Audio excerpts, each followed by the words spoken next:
trazer uma copinha. Eu acho, Jurandir Pires. eu acho, Azal. Então, se eles aceitarem hospedagem... Que da próxima vez a gente usufrui. A gente traz uma bagagem expressa, eu acho perfeito. Não, o sarau que vai ter, a gente já traz o presente. Exatamente. Dá uns 20 reais pra cada um. Pode Muito ser. É pouco, cara, uma bagagem expressa. Vamos dar umas 8 pessoas. Vai dar 160. É mais, cara. Não, Depende do lugar. mas a máquina expressa tem que fazer uns 10 cafés expressos, né? Aí virou. Já barateou muito isso. Ô, Romero, eu aceito. Cada um faz o seu, Mas é Pessoal, vamos cantar. Vamos cantar. Ah, eu acho amor, Gugu.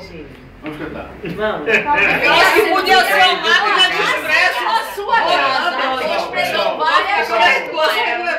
Silêncio, por Cara de favor. Marcelo Rosalino. Vamos cantar.